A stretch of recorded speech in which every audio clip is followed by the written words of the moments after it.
Hello, I'm Archie Luxury and welcome to the program. Archie suffers a midlife crisis. That's right. Archie suffers a midlife crisis.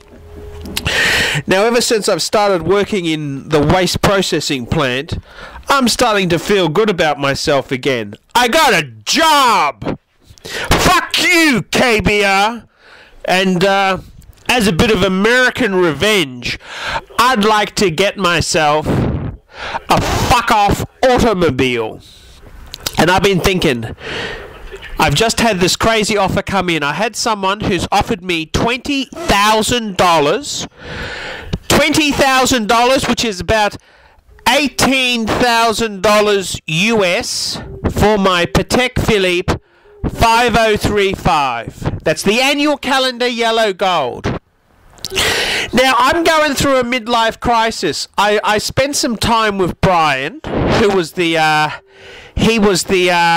marshal, governor, the marshal from Zircon Security and Debt Recovery. And one thing I noticed about Brian is the women sort of tended to gravitate to him because he's got a six-pack. He's just a cool fucker. And I'd like to replicate it without all the fucking hard work, losing weight, and fucking doing all the hard yards. I just want to buy a car to get the same effect. And I think probably the best bang per buck is an old Vet. That's right, a Corvette. A Chevrolet Corvette with a big donk 5.7 litre V8 in the fucker. In canary yellow with a black interior. I want a rag top. A rag top. And I think I found the car. I've actually been looking, and I've just come across this 1992 Chevrolet Corvette. It's been converted from left-hand drive to right-hand drive, because we drive on the other side in Australia.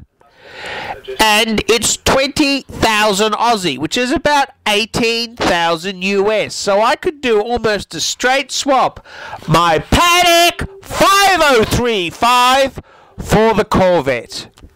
And I'd like to hear your opinion. I went out to have a look at this yellow critter today, and it's a fuck-off car. It's really fuck-off.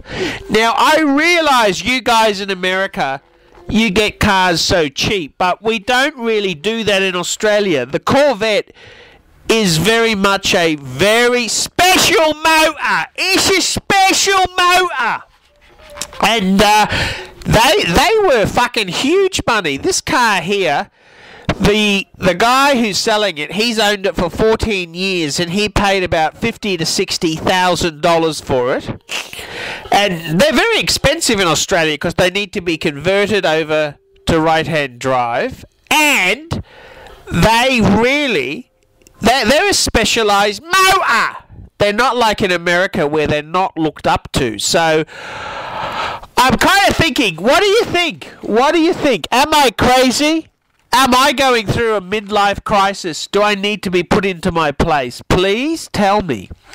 Because I'm kind of fearful that I'm making the wrong choice. What would you think if I swapped my Patek 5035 for a Chevrolet Corvette? What a fuck-off car.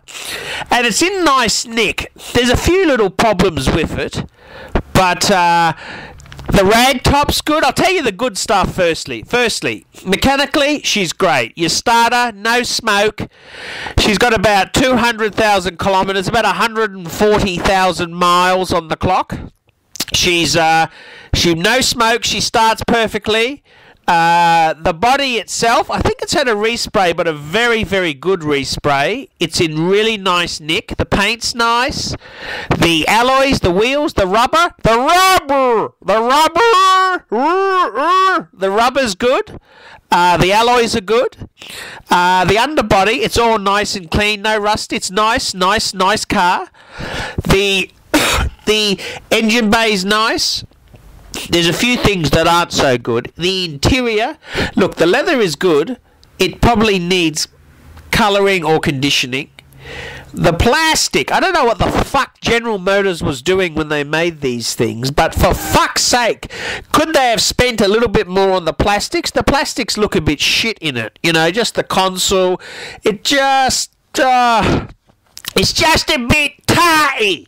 The only fucking tarts I want in this car are beside me. Yeah, I don't know what to say. The interior's a bit tarty.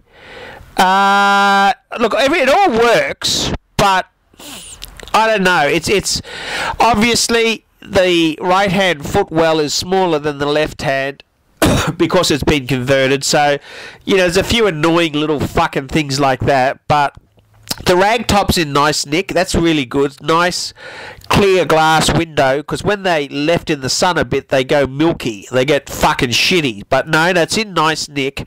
A lot of the rubber seal for the soft top, yeah, they're a bit. They've seen better days. The rubbers could be replacing.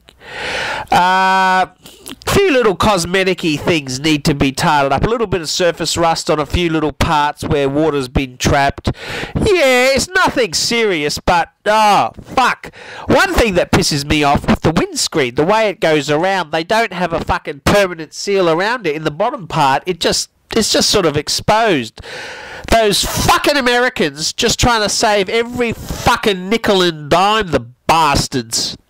But, yeah, it's a good car. What do you think? 20,000, so 18,000 US. Should I swap it for my annual calendar? I'm Archie Luxury, and I really want to know your opinion. See you later!